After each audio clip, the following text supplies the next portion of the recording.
연결하는 교회 성도들과 예배자 여러분, 한 주간 평안하셨습니까? 긴 연휴가 끝났습니다. 또 우리들에게 또 귀한 예배를 허락하셨습니다. 하나님의 은혜가 우리 예배자들에게 오늘도 풍성하게 부어지길 축복합니다. 오늘 계속해서 우리 사도행전 강해 여러분들과 함께 말씀 대언하도록 하겠습니다. 말씀의 제목은 교회 공동체의 사랑과 희생, 교회 공동체의 사랑과 희생이라는 제목으로 사도행전 15장 12절에서 21절까지 말씀을 가지고 여러분들과 함께 하나님 말씀 대언하도록 하겠습니다. 오늘도 하나님께서 여러분들에게 휴일이 다 끝났음에도 불구하고 또 우리가 예배드릴 때 하나님께서 진정한 우리 영혼 가운데 안식, 그 은혜들을 부어주시고 또 그 하나님의 안식만이 우리들에게 진정한 쉼이 되는구나, 또 우리들의 진정한 평강이 되는구나 라는 것들을 또 성령님을 통해서, 말씀을 통해서 여러분들이 또 느끼고 깨닫고 누리는 복된 시간이 되길 축복합니다. 함께 기도하겠습니다. 하나님 아버지, 오늘도 은혜를 베풀어 주시옵소서. 우리가 또 예수 그리스도 안에서 예배의 공동체로서 한 지체가 되어 하나님께 믿음으로 나갑니다. 이 시간 인터넷으로 예배드리는 우리 연결하는 교회 공동체의 은혜를 베풀어 주시고 광야와 같고 아무것도 없는 곳에 하나님의 불기둥과 구름기둥의 그 임재가 함께 하심을 믿고 그 어느 때보다도, 그 어느 장소에서보다도 더욱더 마음을 정결하게 하며 또 마음을 살피고 하나님 앞에 예배의 자리에 나가게 하여 주시옵소서. 아버지 하나님, 우리에게 은혜를 베풀어 주셔서 오늘 우리 공동체가 하나됨과 그 공동체를 이뤄나가는 데 대해서 어떤 것을 우리가 해야 될지에 대해서 하나님께서 알게 하여 주시고 또 성령의 감화 감동이 말씀을 전하는 저와 또 말씀을 듣는 우리 예배 공동체, 하나님 백성의 공동체에 부어지게 하여 주시고 이 모든 일로 인하여서 하나님의 영광이 드러나고 하나님 홀로 영광 받아 주시옵소서. 이를 간절히 의탁하옵고 존귀하신 예수 그리스도의 이름으로 기도하옵나이다. 아멘. 자, 이 시간 우리 연결하는 교회 또 성도님들과 예배자들에게 하나님의 은혜와 평강이 충만하게 부어지길 축복합니다. 우리가 지난주에는 하나님의 나라가 시작되었다라는 그 내용을 가지고 함께 나눴죠. 하나님의 나라는 우리가 생각하는 죽어서 가는 천국이라는 그런 개념보다는 하나님의 다스림과 통치를 얘기한다. 그래서 하나님의 나라는 우리가 눈에 보이는 일반적인 나라보다 더 명확하다. 하나님의 주권은 영원하고 하나님의 통치도 영원하고 또 하나님의 나라의 이 영토도 하나님께서 예수님의 재림과 함께 영원히 회복시킬 것이고 또 하나님의 백성도 예수 그리스도의 성령으로 말미암아 새 생명을 주 하나님께 받아서 영원히 존재하기 때문에 오히려 일반적인 나라, 일반적인 주권과 국민과 그리고 영토가 있는 것보다 더 확실한 실체가 하나님의 나라다. 때문에 이 하나님의 나라를 우리가 이루기 위해서 우리가 하나님의 다스림을 받아야 하는데 여러 방해들이 있다. 사탄의 방해도 있고 우리 이성적인 어떤 생각, 사고의 방해도 있고 하지만은 하나님께서 은혜를 주셔서 이 모든 것들을 뛰어넘고 또 하나님의 나라 통치를 받게 하시는 은혜들을 우리에게 누리게 하신다라는 그런 내용으로 여러분들과 함께 나눴습니다. 하나님의 다스림과 통치의 그 영광이 여러분 가운데 부어지길 축복합니다. 하나님의 그 다스림을 받는다는 게 얼마나 행복한지 몰라요, 여러분. 여러분, 무엇이 여러분들을 이끌어 가십니까? 여러분들의 지식입니까? 그 지식이 완전합니까? 여러분들의 경험입니까? 그 경험이 완전합니까? 여러분들이 의지하는 어떠한 관계입니까? 그 관계가 영원합니까? 완전합니까?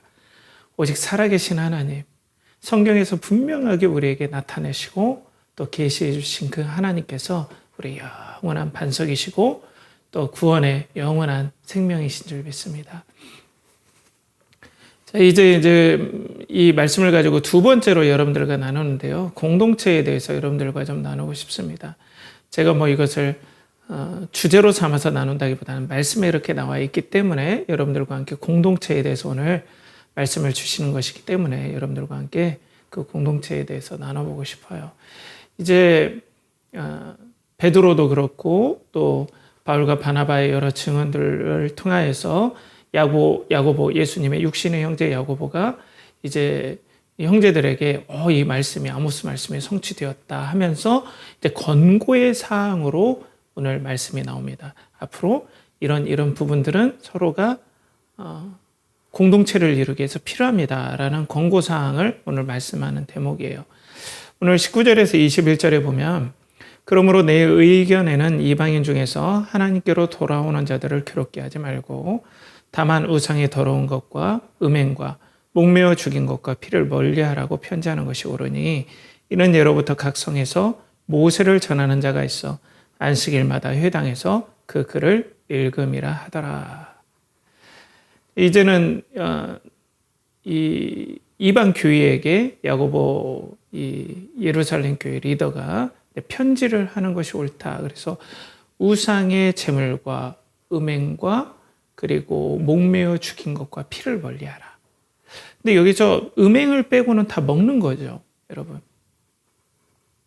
근데 분명 예수 그리스도께서는 우리에게 이전에도 얘기했지만은 이 말씀이 뭐예요? 할례와 율법을 통하여 우리가 구원받는 것이 아니다라고 했는데 갑자기 율법과 비슷한 어떤 결을 가진 권고사항을 또 보낸단 말이에요. 그럼 또 율법으로 돌아가는 걸까요? 이런 점들이 우리가 한번 생각해 볼 문제예요. 근데 그런 거 같진 않아요. 전체적인 사도행전의 흐름을 보면 그렇지는 않아요. 그러면 왜 이런 권고, 다시 율법적인 색채가 있는 그런 먹는 것과 관련된 그 규례들, 권고사항들을 보낸단 말이에요. 분명 이 초대교회와 이후에 보면은 예수님께서 이 먹는 것을 통해서 정결해지는 이 정결에 관한 규례들을 예수님께서 이미 정리해 주신 바가 있어요. 그 마가복음 7장 18에서 20절에 보면 예수께서 이르시되 너희도 이렇게 깨달음이 없느냐 무엇이든지 밖에서 들어가는 것이 등이 사람을 더럽게 하지 못함을 알지 못하느냐 이는 마음으로 들어가지 아니하고 배로 들어가 뒤로 나감이라 이러므로 모든 음식물은 깨끗하다 하시니라 또 이르시되 사람에게서 나오는 그것이 사람을 더럽게 하느니라.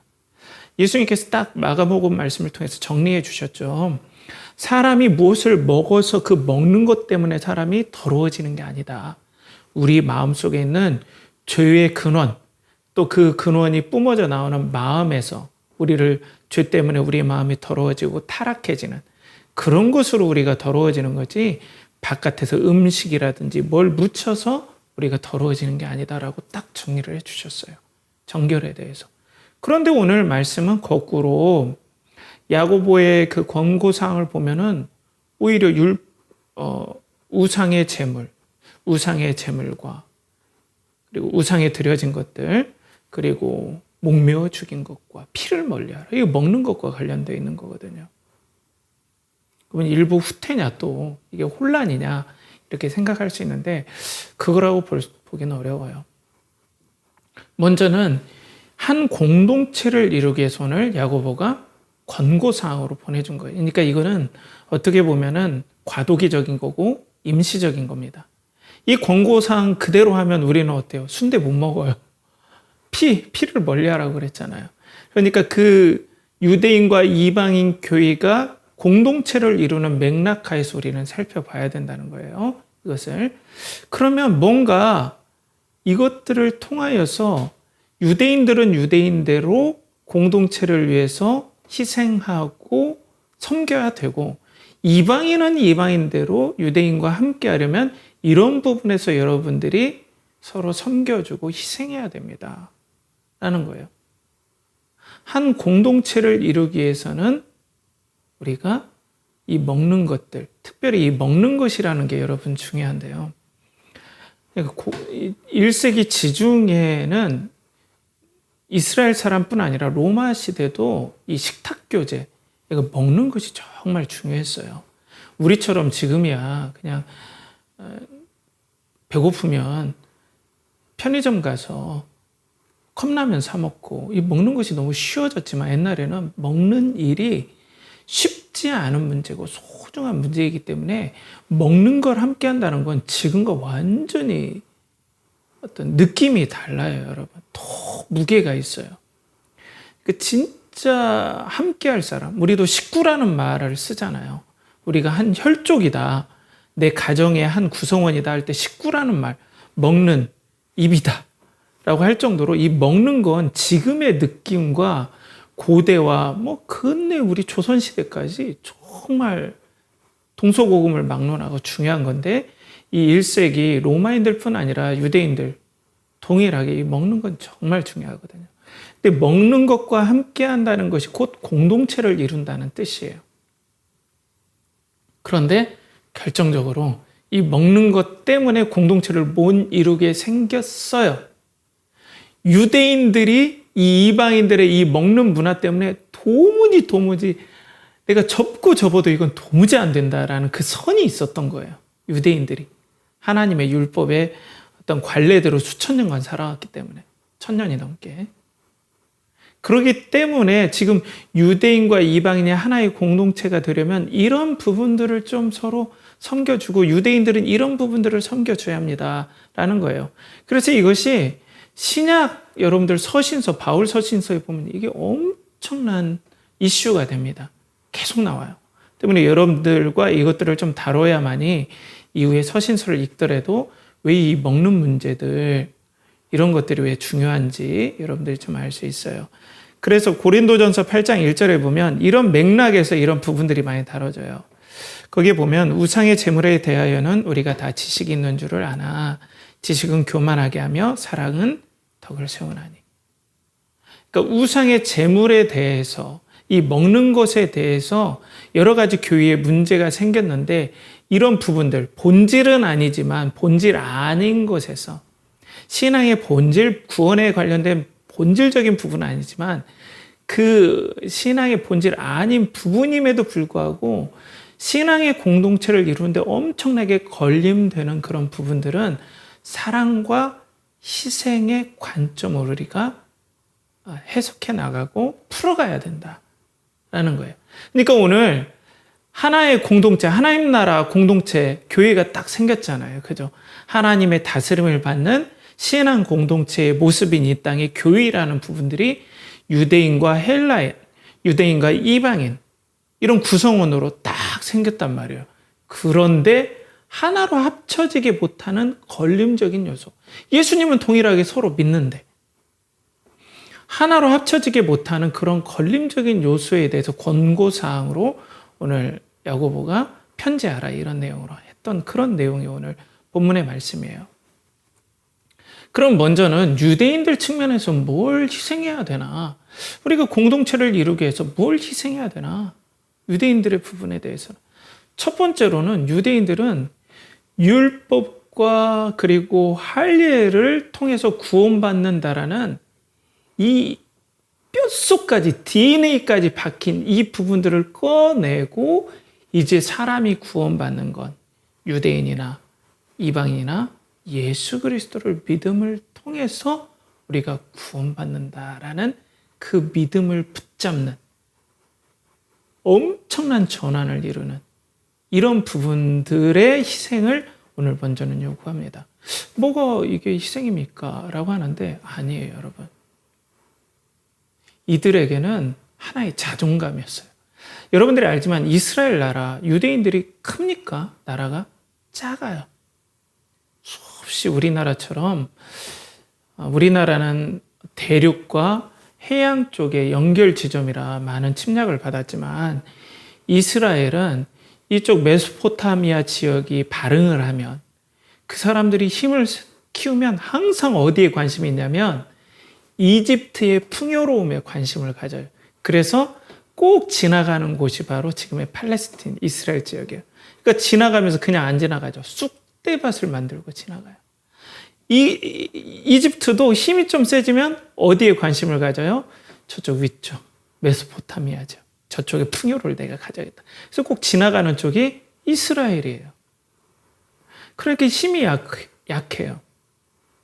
그 때문에 이 유대 민족이 가졌던 어떤 힘이 약하지만은 이들에게 생명과 같고 이들에게 힘을 공급해줬던 최고의 핵심은 우리가 율법을 받은 하나님께 택함받은 족속이다.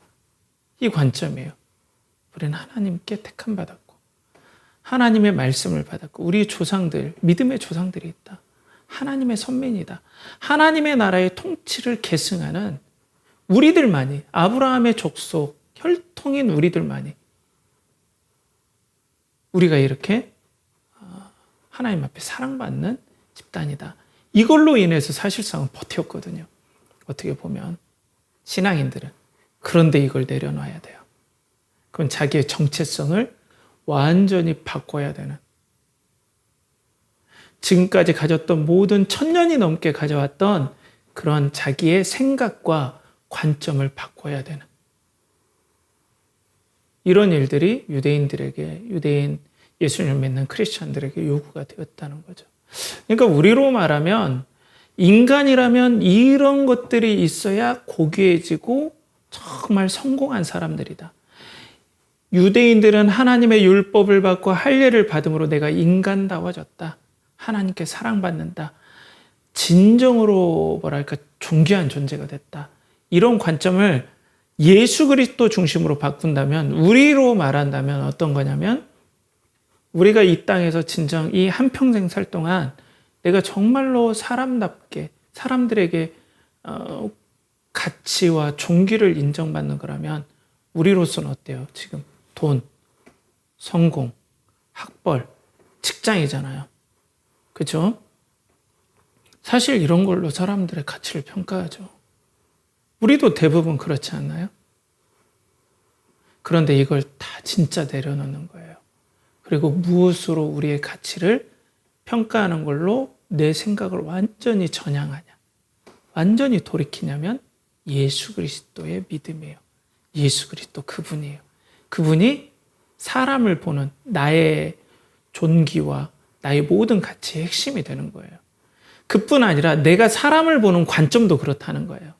교회 공동체에서 내가 사람을 보는 관점이 학벌, 소유, 성취 이런 것들이 그 사람의 존귀함을 내가 보는 관점이 아니라 교회 공동체에서 또 내 삶에서 그 사람을 보는 가장 존귀함의 핵심이 뭐냐면 예수 그리스도를 믿는 믿음이라는 거예요. 교회가 그런 데라는 거죠.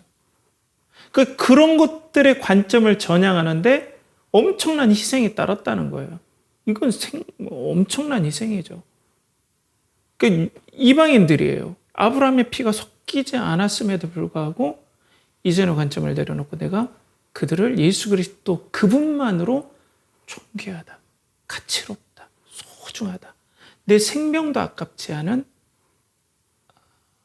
내 형제다, 이렇게 부르는 어떤 생각의 전환, 관점의 전환, 어떤 사람을 보는 눈의 전환이 일어나야 된다는 거죠. 이게 쉽냐고요. 여러분 쉽습니까, 여러분? 사람들 그거 없이 여러분 볼 수 있나요? 돈. 난 돈에 자유로워요. 직위. 여러분 직위에 자유롭습니까? 성공. 우리가 왜 손흥민 좋아하나요? 토트넘에서 프리미어리그의 성취, 국가대표로서의 성취, 지금 미국에 가서 축구하는 그 성취 때문에 우리가 그 사람을 이렇게 귀하게 여기지 않나요? 그 성취를 무시할 수가 없죠. 또 인정해줘야 되고요. 이런 관점들을 변해야 되는데, 내가 지금까지 가져왔던, 어떻게 내가 지금까지 이걸 해왔는데 이걸 내려놓냐, 내가 어떻게 공부해서, 내가 어떻게 노력해서 이 직장과 학교를 갔는데 이거가 아니라 그리스도 붙잡는 대전환. 그건 쉽지 않겠죠. 근데 이게 일어나야 하고, 그래야 공동체를 이룰 수 있다는 거예요. 그러니까 희생이 되는 거죠, 유대인 측면에서. 그리고 안전을 포기하는 거예요. 왜 안전을 포기하냐면, 이제 내가 이방인들을 내 공동체로 식탁교제 안으로 끌고 들어오면, 먼저는 다른 유대인들한테 너 완전히 이거 막 나가네? 우리식으로 표현한다면 이게 되는 거예요.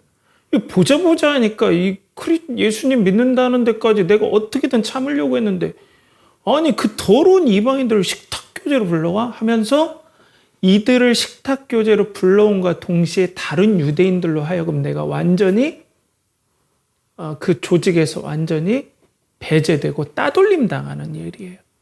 근데 제가 이 사도행전을 나누면서 늘상 나눴듯이 이전에는 명예 공동체, 그러니까 명예와 공동체가 없으면 내가 살 길이 없어요, 여러분. 그 공동체에서 내가 장사해서 먹고 살고 하는데 이 공동체에서 내가 축출되거나 따돌림 당하면 답이 없어요, 여러분. 우리 직장이 없어지는 거나 똑같아요. 사업을 못해요. 뭘 먹고 살아요? 그러니까 내 안전과 안정이 이거 송두리째 뽑힐 위기에 있는 거예요. 내가 이방인을 내 식탁교제, 내 공동체로 내가 인정하고 함께하면 내 안전이, 내 미래가 불확실해져 버리는 거예요. 이런 희생인 거예요, 여러분. 또 당시 유대교는 유일하게 독특하게 이 사람들이 하도 이제 그 중간기 이후에 로마가 유대를 점령할 때 너무나 반란들이 많이 일어나니까 로마도 야, 독특하다 이렇게 생각한 거예요. 야, 이거 진짜 독특한 민족이다. 얘네들은 왜 그러지? 아니, 지중해 전역에 걸쳐서 유일신을 믿는 데가 없는데 얘네들만 왜 그러지? 이렇게 된 거예요. 아, 그냥 얘네들은 귀찮다. 아, 그냥 얘네들은 그냥 우리 뭐 황제 숭배 이런 거 다 그냥 하지 마라 그래. 아, 너무나 한번 건드려 놓으면 벌집을 쑤셔놓은 것 같다.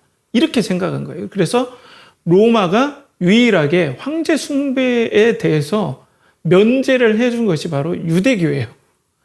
그렇기 때문에 굳이 뭐 황제 숭배에 대한 압박이 없었거든요.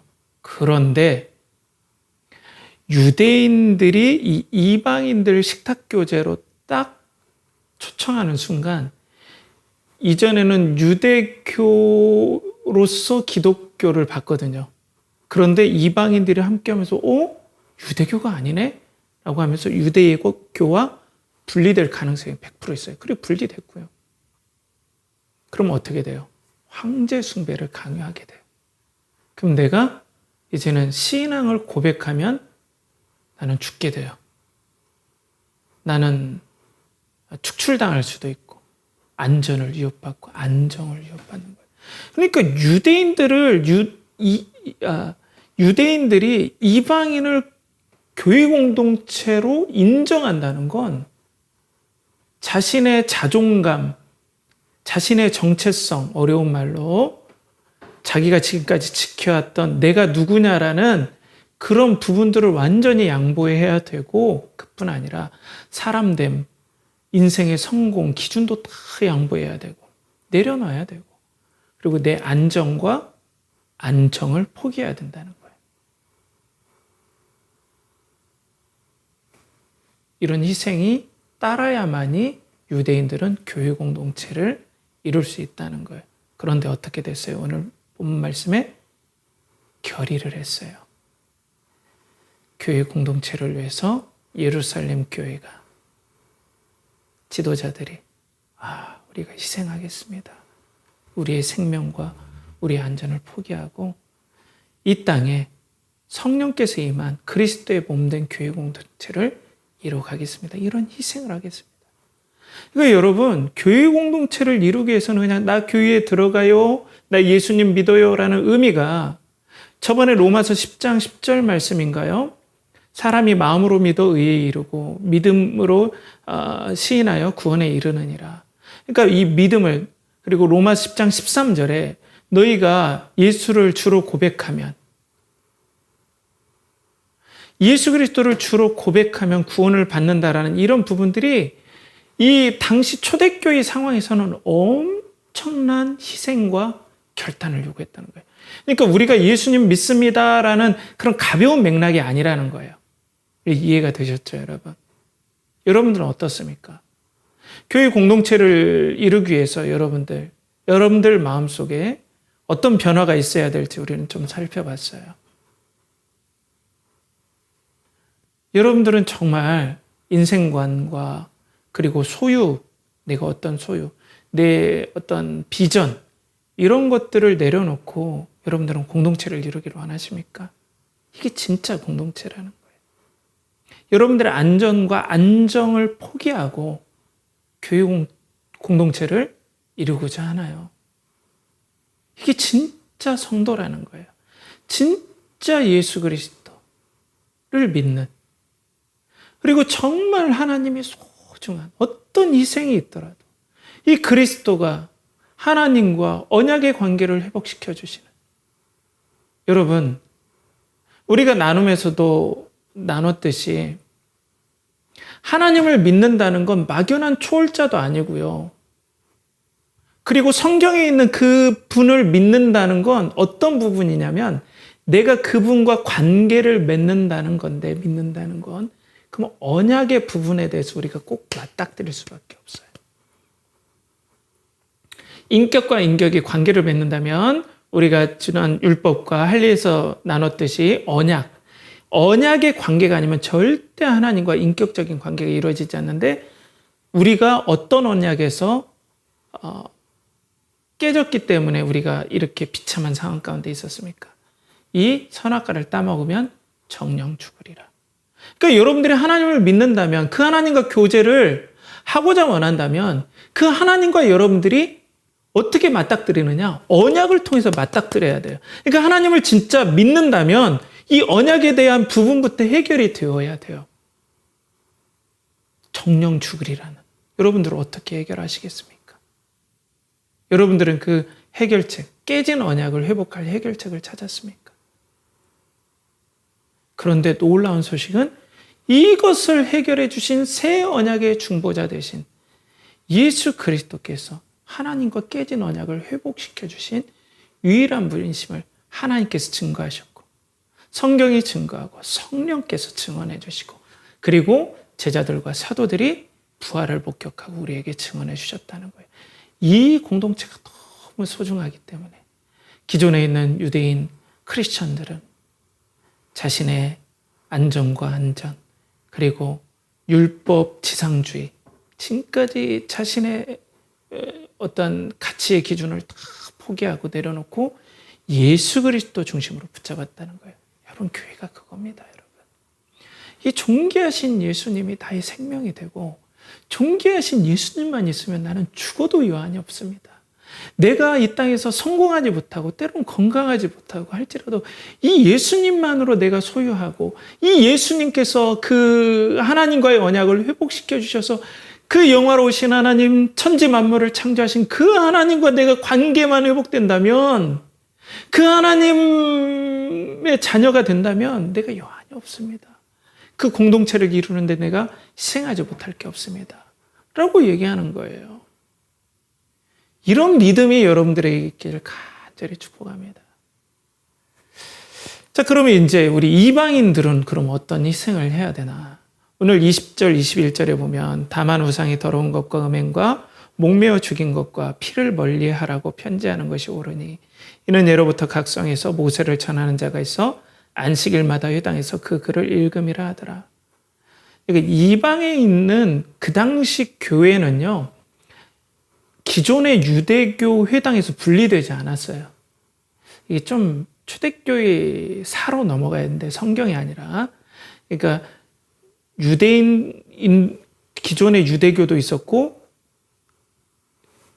그러니까 외국에 있는 유대교 회당에 기존의 유대교도 있었고, 예수님을 믿는 크리스찬들도 같이 있었어요. 좀 재밌죠? 그렇기 때문에 기존의 유대교와 그리고 또 혈통적으로 유대인들의 공동체와 그리고 예수님을 믿는 그 공동체가 하나의 공동체를 이루는데, 기존의 모세의 율법을 따라 거기서도 율법의 패턴을 지키고 먹는 것들을 구별해서 먹고 이런 사람들이 많았다라는 거예요. 그런 사람들을 감안해서 여러분들이 이것들을 지켜주십시오라는 거예요. 첫 번째로는 우상 숭배자들과 내가 함께할 수 없다라는 기본 관점이 유대인들에게 어쩔 수 없이 있는 거예요. 내가 우상 숭배자들과 함께할 수 없다. 그렇기 때문에 이제는 이방인들에게 어떤 권고 조치가 있어요? 오늘 말씀에 우상의 더러운 것과 라고 했죠. 이게 뭐냐면 우상의 재물을 뜻해요. 우상의 뭐요? 제물. 당시 우상의 제물이 고기를 드렸죠.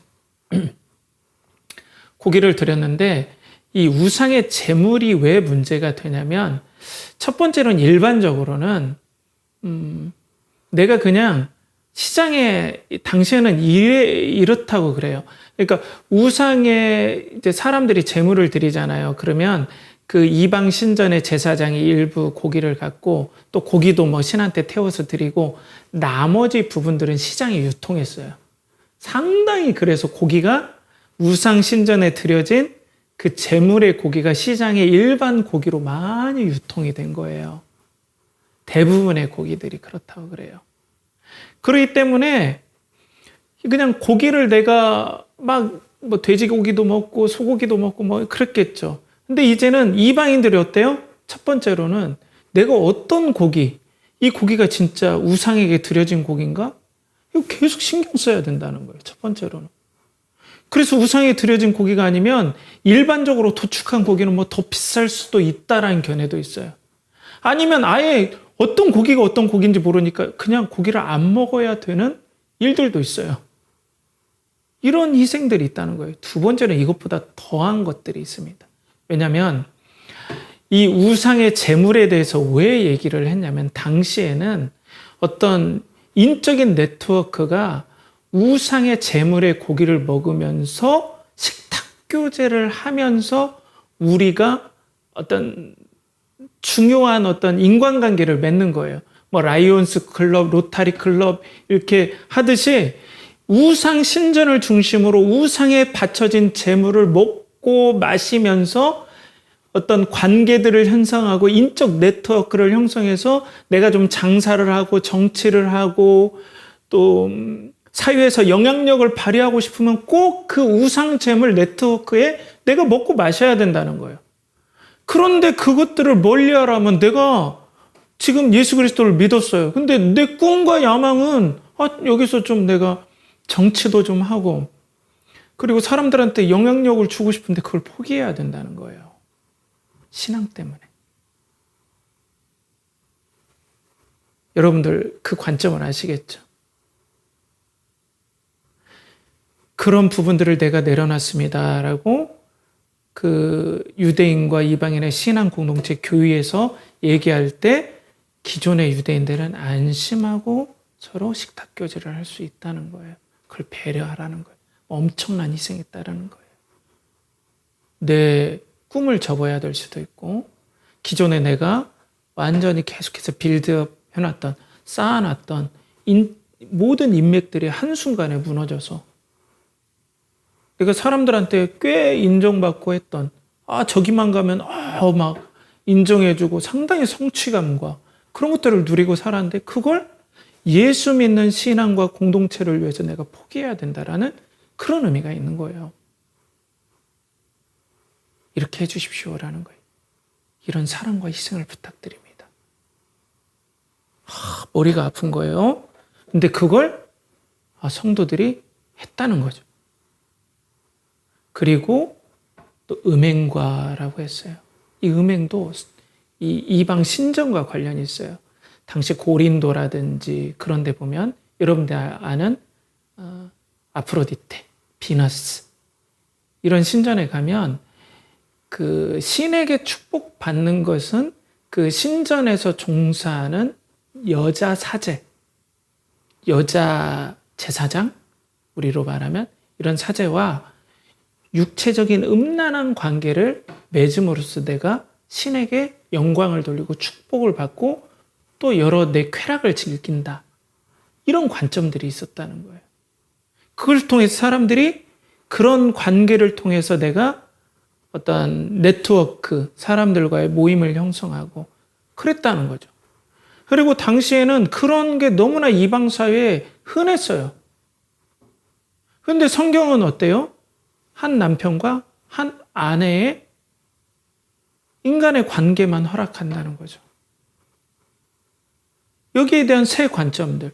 그러니까 진정한 크리스찬이 됐다라는, 하나님 백성이 됐다라는 이런 관점들을 확인하기를 원했어요, 유대인들은. 근데 기존에 아무런 그런 것과 내가 거리낌이 없이 그런 신전에서 그런 행위를 하고 해왔던 사람이 예수님을 믿음을 통해서 그걸 다 포기하고 내 기존에 내가 즐거워했던 것들, 하나님 기뻐하시지 않았던 것들을 포기하고 교회 공동체를 이루어야 된다는 거예요. 또 하나는 내가 사람을 보는, 여성과 남성을 보는 모든 관점이 재정립되어야 된다는 거예요. 하나님의 창조물로서 여성을 존귀하게 여기고 또 남성을 존귀하게 여겨야 된다는 거죠. 여성은 나의 즐거움의 대상이 아니라 하나님께 창조하신 하나의 소중한 인격체로 그 고대 사회에서, 이건 진짜 파격적인 파격이에요, 여러분. 지금의 페미니즘은 이건 비교도 안 될 정도로 충격적인 거예요. 진정한 의미에서 건강한 남자와 여자의 하나님 안에서의 정말로 존귀한 존재로서 동등한 위치, 이것들을 회복시켜주는 거죠. 그 엄청난 관점의 변화들을 요구되는 거예요. 그리고 가정의 회복을 또 얘기하는 거예요. 한 아내와 한 남자. 그렇죠. 예전엔 그런 관점이 없었거든요. 자기가 마음대로 하고 싶으면 자기 마음대로 살았던 거예요. 이런 희생들이 요구되는 거죠. 그러니까 분명한 우상에서의 멀리 떨어진 것과 그리고 윤리적으로 신앙 윤리에 대한 새로운 변화를 요구했던 거예요, 이방인들에게. 그러니까 우리도 마찬가지죠. 교회 공동체를 이루기 위해서 내가 이전에 하나님께서 기뻐하시지 않는 인적 네트워크가 있다. 이런 부분에 내가 희생할 각오가 돼 있는지, 내 관점을 희생할 각오가 돼 있는지. 그리고 요즘에는 젠더 이슈가 많잖아요. 여성 페미니즘, 남성. 그래서 막 서로 지금 너무 갈등이 요즘 좀 깔아앉았는데 선거철 되면 또 일어날 거예요. 근데 그런 관점이 아니라 그리스도의 관점으로 남성과 여성을 보겠다. 사랑의 대상으로 보겠다. 이런 혁신적인 획기적인 변화가 일어나는 거죠. 그리고 또 이제 목매어 죽인 것과 피를 멀리하라 라고 했는데, 이 목매어 죽인 것은 도축이죠. 그러니까 당시에 이방인들은 이렇게 짐승을 죽일 때 목매어서도 죽였나 봐요. 그런데 유대인들은 동물, 만약 소, 양 이런 먹을 수 있는 가축도 죽일 때 피를 다 빼야 돼요, 몸에서. 왜냐하면 피는 생명을 상징하기 때문에. 그래서 피를 먹는 건 금기시돼 있죠. 그러니까 식탁 교제를 함께 할 수 없는 거예요. 이 사람이 분명 목매어서 죽은 걸 먹고 왔거나, 그리고 피를 먹었던 사람이면 밖에 나가서 그 이탈리아의 그 약간 우리 순대와 같은 게 뭘까요? 약간 햄 같은 건데 갑자기 생각이 안 나죠. 그런 걸 먹고 왔다든지 피로 만든 햄 이런 것들 빵에다 넣어 먹으면 맛있잖아요. 근데 그런 것들을 멀리하라. 왜냐하면 유대인들이 그건 진짜 양보해도 그건 잘 안 된다. 그런 사람 그걸 먹고 왔다면 도무지 이게 유대인들이 어떤 경계선을 넘는 거다. 선을 넘는 거다. 이런 생각 도무지 안 된다, 이건. 이런 건 배려해달라라는 거죠. 그러니까 자기의 음식 문화에 대해서 배려가 있는 거예요. 유대인들을 위한. 그 희생이죠. 유대인들과 비슷해요. 자기 공동체 내에서 자기의 영향력들, 자기의 성공, 안정을 포기해야 되는 거예요. 희생해야 돼요. 그래야 오늘 하나님의 다스림을 받는 신앙 공동체, 성도들의 공동체 교회가 이루어진다는 거죠. 여보, 이런 거예요. 사랑하는 여러분, 교회는 사랑과 희생을 통해서 공동체가 이루어지는 겁니다, 여러분. 이게 공동체예요, 여러분. 그냥 형식적인 그런 공동체가 아니죠. 우리 공동체가 그래요. 연결하는 공동체가 그렇다는 거예요. 그러면 오늘 성경은 우리에게 뭘 도전합니까? 첫 번째로는 우리 예배자들에게는 이런 대가가 있는데 예수 그리스도를 믿겠는가요? 이런 대가가 공동체에 들어오려면 이런 대가가 있는데 그리스도를 믿겠는가? 그리스도 중심으로. 그런다고 예수님 믿는 사람은 성공도 포기하고 그런 게 아니에요. 그게 아니라 정말 그리스도를 위해서 내가 기존에 가졌던 관점들을 내려놓을 수 있나? 내가 성공이라고 봤던 그 관점을 내가 내려놓고 인간을 보는 관점을 내가 바꿀 수 있는가? 그리고 희생할 수 있는가? 그리고 우리 전체적인 관점을 보면 하나님 나라 공동체를 이루기 위해서는 기꺼이 희생할 준비가 되어 있는가? 이게 오늘 말씀에서 우리에게 도전하는 내용이 되겠죠. 여러분들은 어떻습니까? 어떻습니까? 저는 그런 공동체를 간절히 소원하며 기도하고 있습니다. 여러분들은 어떻습니까? 여러분들, 하나님께서 이런 공동체를 찾으시고 또한 여러분들이 이런 공동체를 이루기를 원하시고 또 예수 그리스도를 통하여서 이런 공동체의 소속 그리고 지체가 되기를 하나님께서는 간절히 원하시는 거예요. 여러분, 이런 공동체를 이뤄가시지 않겠습니까? 그런 희생이 필요합니다. 자, 먼저는 그러면 우리 공동체를 이루기 위해서 우리들에게 직접적으로 좀 희생이 필요한 게 뭔가? 저는 먼저는 정치적인 견해라고 봐요. 교회 안에서. 교회 안에서 우리나라 헌법의 테두리 안에서 진보도 있을 수 있고 보수도 있을 수 있어요. 보수도 있고 진보도 있을 수 있어요. 그렇죠? 다 인정하는 바죠.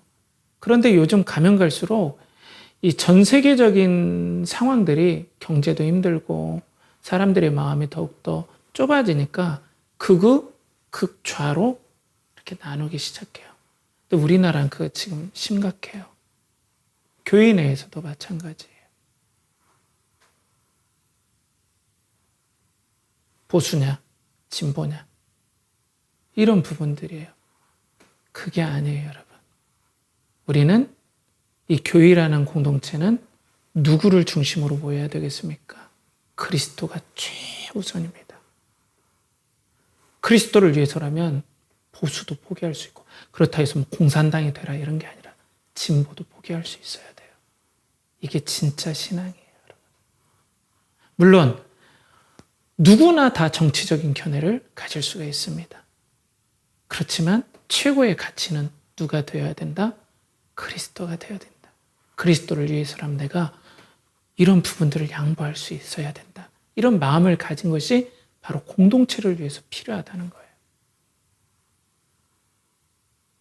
저는 오늘 아침에 딱 일어나자마자 제가 무슨 생각이 났겠습니까? 제가 생각을 한 게 아니라 생각이 난 거예요. 형제님 생각이 났어요. 형제님 생각. 일어나자마자 계속 생각하고 있어요. 기도하고 있고. 전 형제님과 정치적인 부분들에서 나눴었어요. 교회가 어떤 부분이어야 되는지도 나눴었어요. 공유점이 있었던 것도 분명해요.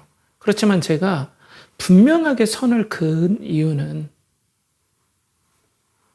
교회의 관점에서 이 선을 넘어가 버리면 또 내가 이것을 넘어서 어떤 부분에서 내가 공감하고 똑같이 해버리면 우리 교회 공동체 자체가 이루어질 수 없기 때문에 제가 냉정하게 그은 부분도 있습니다. 근데 너무 마음이 아파요. 솔직히. 안타깝고 아프고.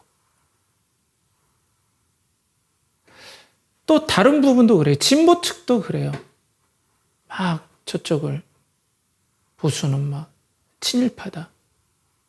토착외구다. 또 보수는 종북 세력이다. 다 싸잡아서. 교회에서 또 그렇고. 근데 교회는 어때요? 정치를 끌고 오면 안 돼요. 교회는 그리스도의 분명한 공동체입니다. 유대인들도 이방인들도 자신들의 모든 것들을 정체성을 누구 앞에 내려놨습니까? 그리스도의 믿음 아래 내려놨어요. 그래야 공동체가 된다는 거예요. 여러분들이 밖에 나아가서는 보수냐 진보냐 괜찮아요. 어느 것이든 가질 수 있어요. 전 찬성합니다. 정치적인 견해가 있어야 된다라고 생각해요. 그렇지만 교회 내에서 보수냐 진보냐 이건 아니에요. 그리스도밖에 없어요. 아니면 공동체가 이루어질 수 없고, 또 교회가 어느 쪽으로 편향하면 사회에서 우리 공동체를 한쪽으로 봐버리기 때문에 우리 공동체가 그리스도로 인해 고난받기도 전에 엉뚱한 문제에 휘말려 버려요. 그건 절대 아니겠죠. 전 그래서 너무나 형제님을 소중히 여기고 기도하고 있고, 근데 관심에서 떠나본 적이 없어요. 우리 자매님도 마찬가지예요. 자매님의 정치적인 관점도 제가 알고 있어요. 우리 집사님은 어떤지 모르겠지만 전 이해해요. 공감해요. 그렇지만 그리스도 안에서 우리는 내려놓을 준비를 해야 돼요. 저랑 우리 아내는 정치적인 관점이 비슷한 점도 있지만 다른 점도 있어요. 조금만 가면 부부 사이에도 불꽃이 튀려고 그래요. 그렇지만 아내도 저에게 양보해주고 저도 아내에게 양보해줘요. 존중해줘요. 왜? 그리스도가 소중하기 때문에. 사랑이 소중하기 때문에. 그거 없어도 산다. 그리스도만 있으면 된다. 그리스도로 서로 양보하고 서로 존중해주는 게 그렇게 중요하다는 거죠. 그리고 안전과 안전의 재해석이다. 저는 이렇게 생각돼요. 참된 안전은 그리스도다. 이런 거죠.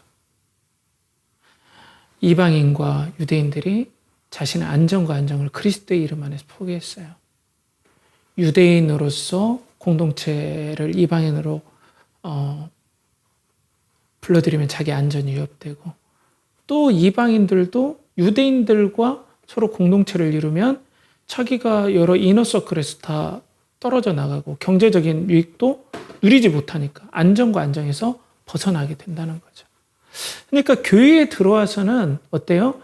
이런 모든 부분에서 내가 내려놓고 들어왔기 때문에 사람들을 보는 관점이 저 사람 무슨 직장에 다니는지, 저 사람 학교가 어딘지, 소득이 얼마인지, 어떤 성취를 이루는지 이런 관점은 내려놔야 돼요. 그러니까 교회에서 세상의 어떤 직이라든지 성취를 가져오면 안 돼요. 그리스도 안에서 다 하나가 되어야 돼요. 우리의 관점도 바뀌어야 된다는 거예요. 그렇기 때문에. 저는 이것들을 정말로 내려놓기가 힘들었어요. 여러분들도 힘들 거라고 생각이 돼요. 저는 뼈를 꺾는 것 같았어요. 그냥 생뼈를 우지끈 부러뜨리는 정도로 꺾어야만이 내가 이 관점에 순응할 수가 있었어요. 제가 우리 자녀들 좀 공부 잘했으면 좋겠어요. 솔직한 얘기로. 그리고 좋은 대학도 가고 또 좋은 직장에도 갔으면 좋겠습니다. 이런 관점들이 저에게 몇 년 전까지만 해도 아주 공고했어요. 아니다고 하는데 공고했어요. 정말로 공고했어요. 이걸 내려놨어요. 뼈를 꺾는 것 같았어요. 그리스도 믿는 믿음이면 된다.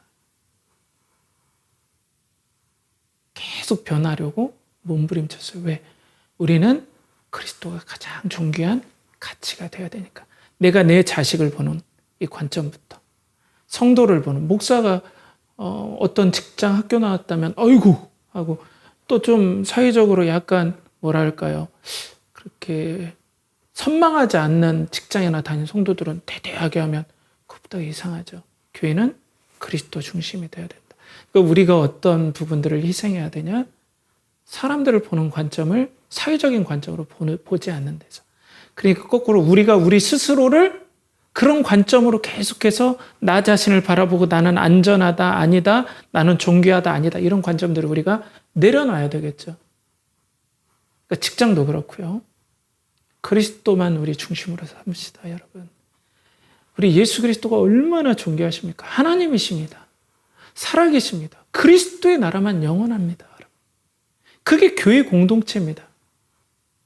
마지막으로는 우리 연결하는 공동체에 해당하는 특수한 부분인데, 우리가 공동체를 이루기 위해서 희생해야 할 부분들은 예배의 태도예요.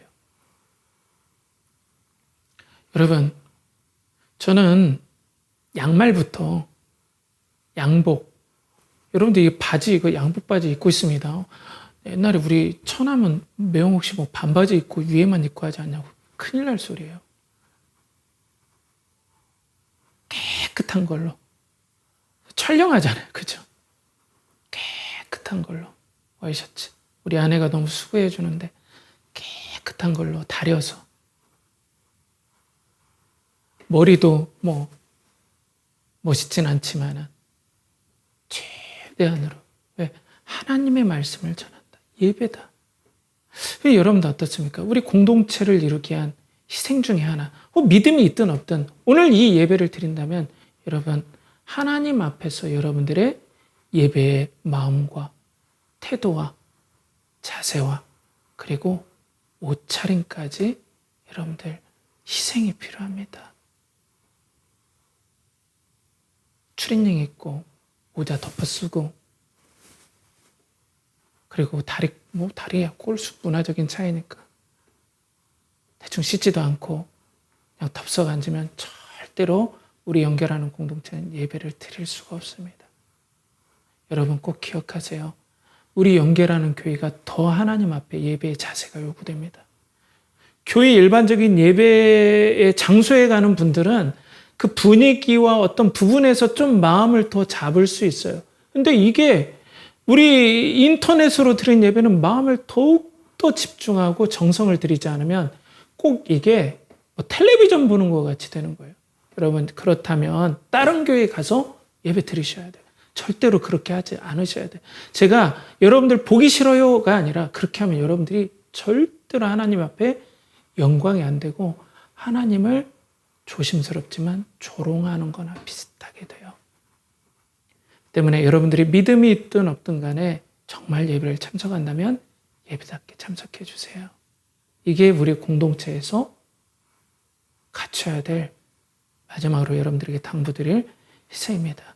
그렇기 때문에 이 교회 공동체가 얼마나 중요합니까? 교회 공동체를 이루기 위해서는 이런 희생이 필요합니다. 왜냐하면 교회 공동체는 그리스도의 몸이기 때문입니다. 가장 존귀하신 예수 그리스도 그분의 몸이기 때문입니다. 여러분 예수님은 살아계십니다. 예수님만이 우리와 하나님과의 인격적인 관계, 언약의 관계를 회복시킬 유일하신 분입니다. 그분의 나라만이 시작되었고 영원할 겁니다. 그분이 재림하십니다. 그분이 여러분들의 생명을 주관하실 겁니다. 태어난 날도 이 땅의 마지막 날도 그분의 뜻대로 될 줄 믿습니다.